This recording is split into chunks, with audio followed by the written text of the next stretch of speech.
There is a moment in a person's life when they stop calculating what it will cost them to be seen breaking, when the thing they are about to lose becomes heavier than everything they have spent years protecting.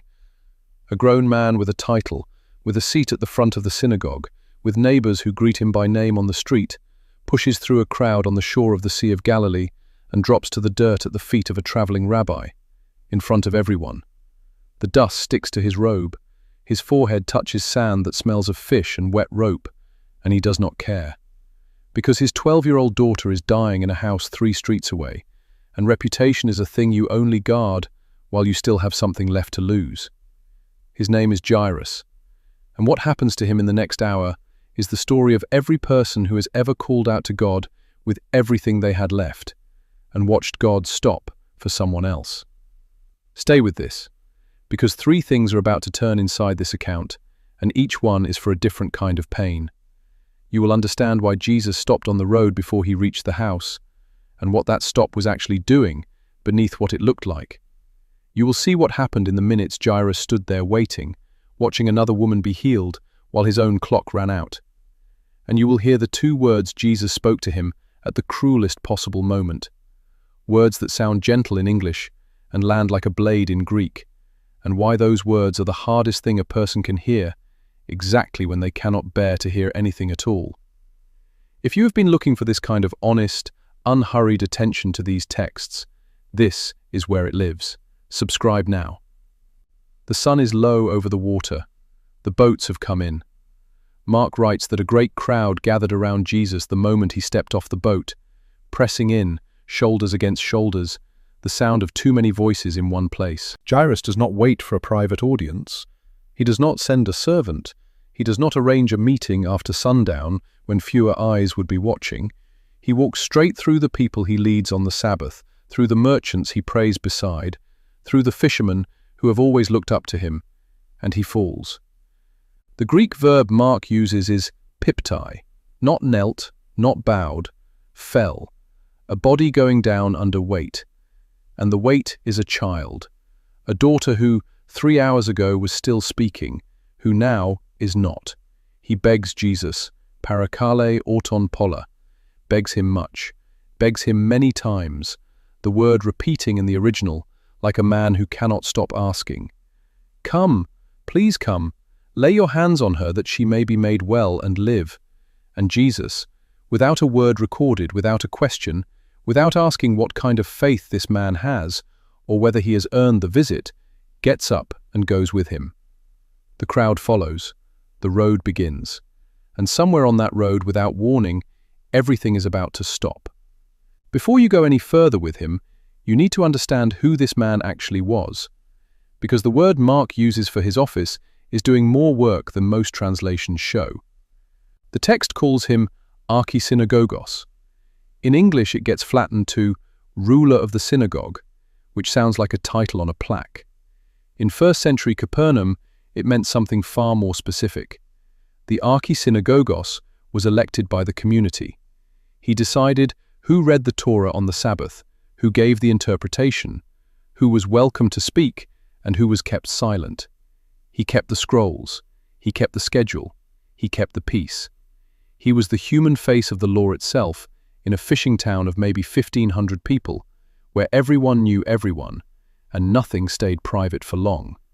When a stranger came through teaching something new, it was the archisynagogos who decided whether that stranger was allowed near the pulpit or shown the door. And this matters, because in other scenes across the Gospels, men in exactly his position are the ones who object to Jesus. They question him in Nazareth. They challenge him over grain plucked on the Sabbath. They watch him heal and mutter that it should not have happened on that day, in that place, by that man. The institution Jairus belonged to was the institution that, in most scenes, stood between Jesus and the people. And yet here, on this shore, that institution has a face, and the face is on the ground. The robe he wears marks him as the keeper of order, but order is not what he came for. He came because his daughter stopped speaking. There is someone listening to this who did not grow up falling to the ground for anyone. You were the one others leaned on. You were the one with the answers, the schedule, the plan. And then something happened inside your own house that your competence could not reach, and you found yourself praying words you were not sure you believed. Not because your conviction was strong, but because there was nowhere else to put the weight. Hear this carefully. That counts. The archysynagogos of Capernaum did not come to Jesus on the strength of years of quiet devotion. He came because he had a child in a bed, and nothing else in his world could reach her. Mark does not punish him for that. Mark does not make him prove himself first. The text simply records that he came and that Jesus rose.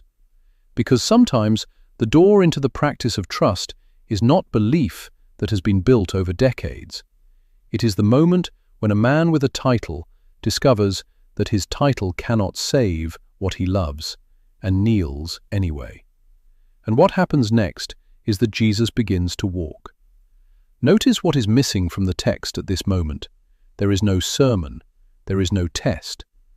Jesus does not ask Jairus how long he has believed, whether he accepts the teaching about the Sabbath, whether he has read the signs correctly. He does not ask him to say the right words first. Mark compresses the entire response into a single Greek verb. Apelphen met autou. He went away with him. 3 words in the original. No speech attached. No condition attached. The rabbi stands up off the sand and turns his feet toward the house of a dying girl he has never met. The road from the shore into the town of Capernaum runs along packed dirt lined with basalt stones, black stones unique to that shoreline, smooth from centuries of feet. The air smells of drying nets and the smoke from cooking fires starting up as the afternoon tips toward evening. Jairus walks on his right side. The crowd, Mark tells us, follows and presses. The verb is synethlebon, a word that means to compress, to squeeze from every side, the same root used for grapes in a winepress. Hundreds of bodies pushing toward the same man. And inside that press of shoulders and elbows and breath, one father is counting. How far is the house? How many streets? How many minutes since the last time she opened her eyes? If you have ever carried weight for someone you love and been unable to fix what is breaking, you know this walk. The walk where every step forward is measured against an invisible clock you cannot see, but you can feel. The doctor is on the way. The help is coming. And in the space between promise and arrival, you are doing the only thing left to do. You are walking, and you are praying, and you are counting. Jairus did not get a private miracle on the beach. He got a companion for the road. And the first gift Jesus gave him was not healing. It was simply that he came. But a companion on the road is not the same as an arrival at the house. And the road, as every parent of a sick child knows, is where faith is actually tested. Not at the beginning, where hope is still clean, but in the middle, where the minutes thicken and something unexpected happens to slow everything down. Because while Jairus counts his steps, someone else in that crowd is also counting. 12 years of something she has told no one, and her hand is about to reach. She reaches through the press of bodies, fingers brushing the tassel at the hem of his outer cloak, the kragaspedon, the blue corded fringe every observant man in Galilee wore, and Jesus stops walking, in the middle of the road, mid-stride. He turns and asks a question that makes no sense in a crowd this size. Who touched my clothes? Peter nearly laughs, the men pressing in from every direction, and you ask who touched you? But Jesus is not scanning the crowd for an offender. He is waiting for someone to come forward. And Jairus is standing 2 feet away, watching the miracle he needs disappear into someone else's story. Mark does something with numbers here that no casual reader notices. He records that the woman had been bleeding for 12 years. 12. The same number, the exact same number, that marks the age of the girl lying unconscious in Jairus' house. One life measured in years of slow dying. One life measured in years of brief living. Set side by side in the text, as if Mark is holding them up for comparison, as if to say, these 2 bodies matter equally. The woman's suffering did not begin today. Hers began the year Jairus' daughter was born. And while he watched his child take her first steps, she was watching doctors take her money and give her nothing. Luke, a physician himself, admits the detail. She had spent everything she had and was no better, but rather grew worse. She is ritually unclean under Leviticus 15. She has not been touched, not embraced, not kissed by a husband, not welcomed into a synagogue for more than a decade. And she came to this crowd knowing that every shoulder she pressed against would, by the law Jairus himself enforced, become unclean by her passage. She came anyway, and she is now kneeling at Jesus' feet, trembling, telling him the whole truth. Here is what the text refuses to tell us. How Jairus looks while this happens. Mark is a writer who notices facial expressions, who records anger and compassion and weariness. And here, for this exact minute, he writes nothing about the Father standing beside Jesus. The silence is deliberate, because there is no word for what Jairus is feeling. His daughter is slipping away by the breath, while Jesus kneels in the road to listen to a woman finish a sentence she has waited 12 years to say. And something inside him, something any parent would recognize, is doing the math. Her suffering is not more urgent than mine. My child has minutes. She has had years. Why her? Why now? Why here? You know this feeling.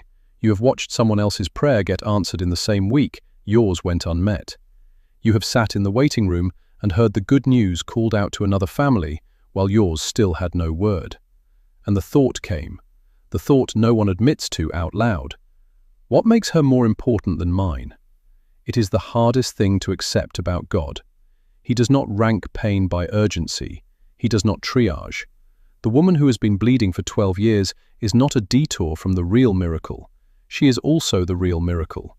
And in the time it takes Jesus to call her daughter, thugata, the only time in all 4 Gospels he uses that word for anyone, footsteps are already coming up the road from Jairus' house.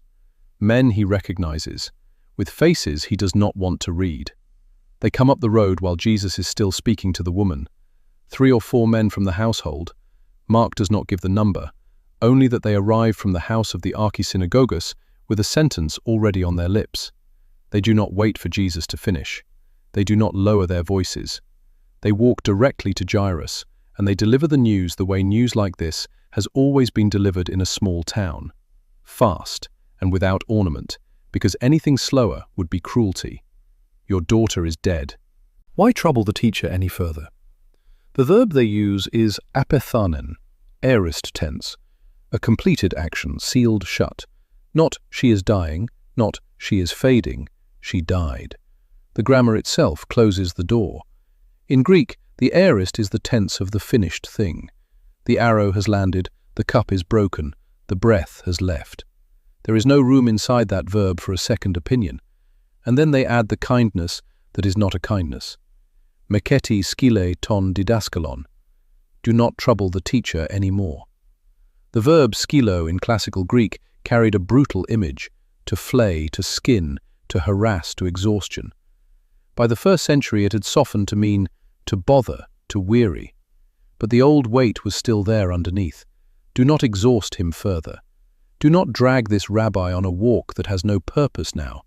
There is nothing at the end of the road but a body. Hear what they are actually saying to Jairus.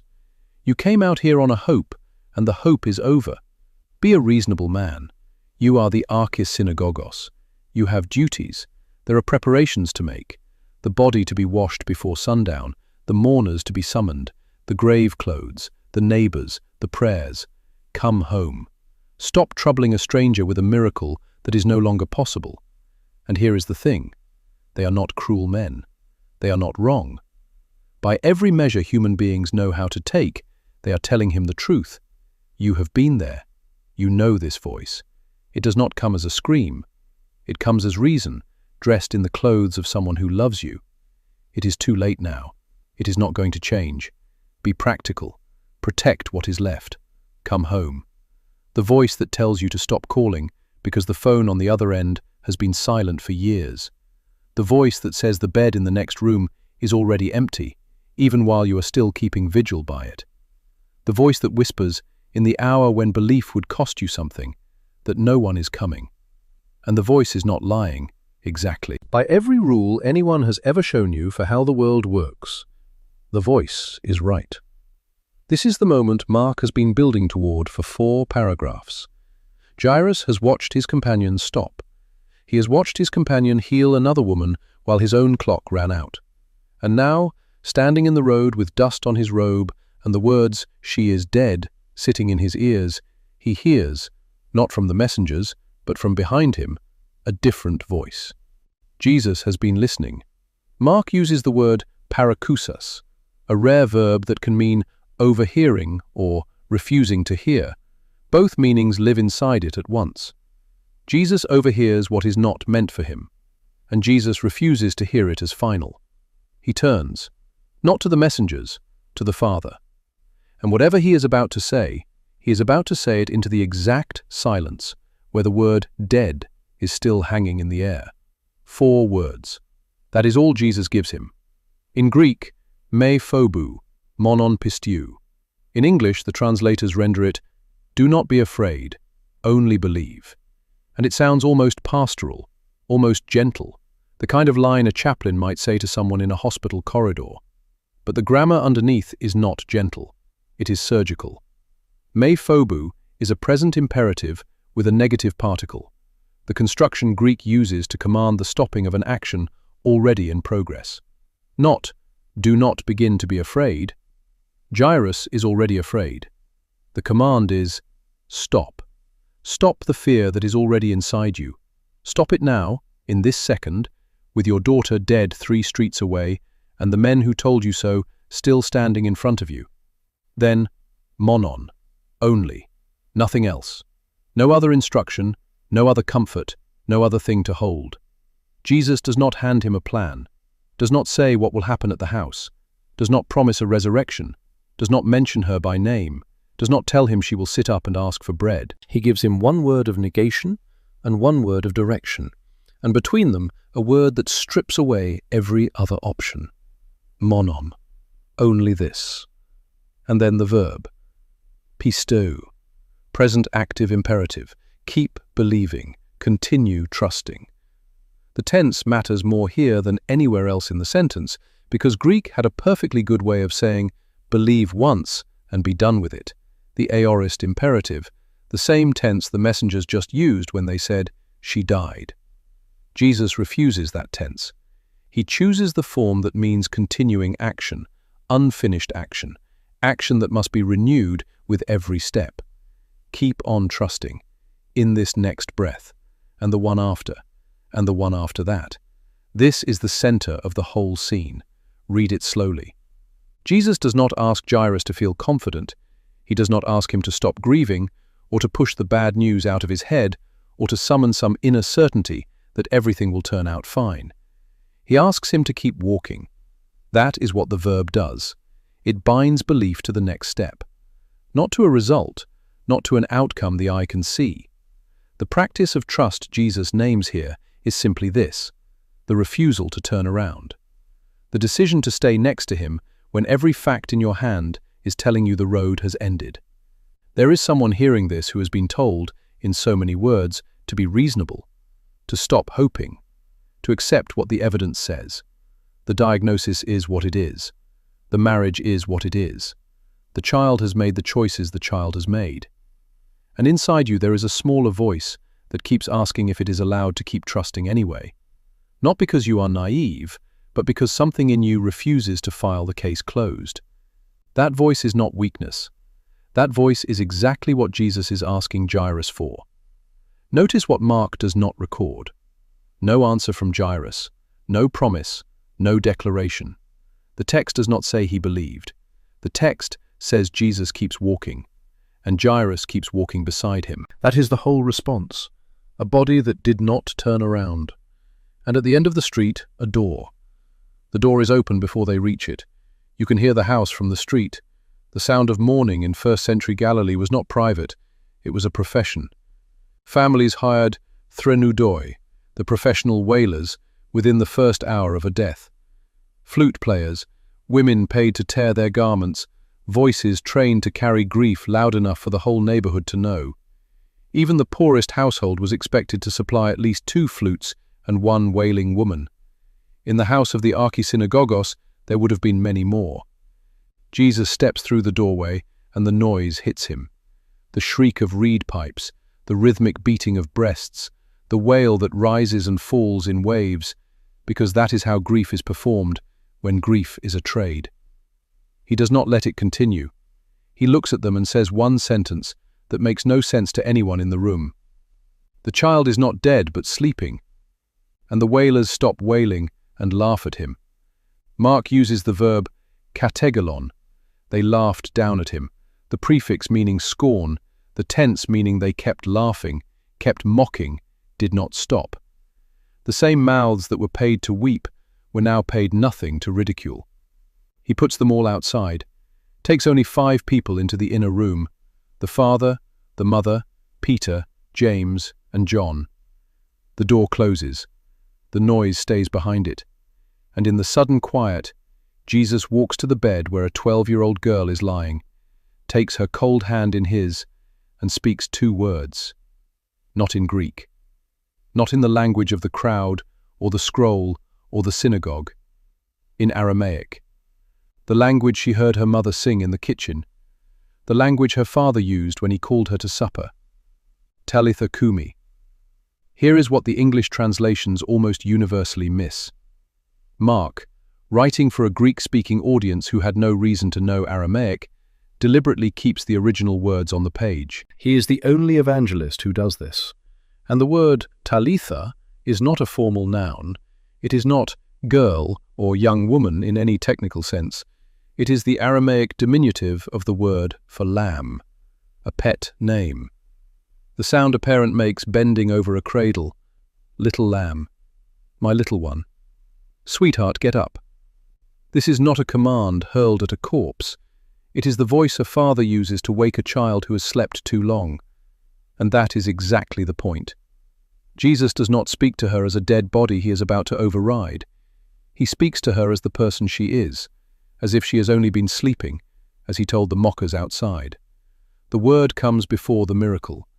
The tenderness comes before the power. Before her eyelids move, before her chest rises, before anything in the room changes, she is already being addressed as someone loved. If you are carrying weight for someone you love and cannot fix what is breaking, stay inside that room for one more breath. This is how he speaks to what you are losing, not with a verdict, with a name. And she opens her eyes. Mark records it in 3 strokes, almost plain. The girl stood up and walked about, for she was 12 years old. The parents are overcome. Mark uses the verb exestezan. They were driven out of their minds with astonishment. And then comes the sentence that should not be in a resurrection story, and yet is the sentence that makes the whole thing true. Jesus tells them to give her something to eat. A hungry child, after everything. The God who just called her back from death is thinking about her stomach. That is the detail Mark refuses to leave out, because the one who raised her is not finished being her caretaker. Now look back at the road. I told you at the beginning 3 things would turn. Here they are. You wanted to know why Jesus stopped on the road. It was never because he forgot Jairus. He stopped because a woman who had suffered for 12 years was also his daughter. And the same hands that were walking toward one child were already healing another. You wanted to know what happened in those minutes Jairus waited. He was being given the one thing no sermon could have given him. He watched, with his own eyes, that Jesus does not run out of power halfway through. The woman walked away whole. That was the proof placed in Jairus' hand before he ever reached his own front door. And you wanted to know why "only believe" are the hardest words a person can hear when it is already too late. Because by the time Jairus heard them, he had already seen what Jesus could do for someone whose case was also impossible. The delay was not the denial. The delay was the argument. If you are carrying a petition you have almost stopped expecting an answer to, the adult child who will not come home, the marriage where words have gone cold, the body that will not heal, the 3 a.m. fear that daylight cannot manage, the grief that did not lift the way they said it would, Hear this one thing and carry it out of here. The pause on your road is not proof he forgot. Sometimes he stops in front of you to heal someone else, so that by the time he reaches your door, you have already seen with your own eyes that his power did not run out. Tomorrow, when the voice of reason tells you to stop troubling the teacher, you will have an answer. You watched him work for someone whose story looked more hopeless than yours. Let us pray. Father, we thank you for the father who fell in the dust and kept walking. We admit we have counted your minutes and compared our pain to the pain you answered for someone else. We have heard the voice that said, "Do not trouble him any further," and believed it. Teach us the tense of pistiu, not to believe once, but to keep believing, in the next breath and the one after, when every fact says turn around. And when you stop on our road, help us see what you are doing in the life next to ours, and trust that our door is not forgotten.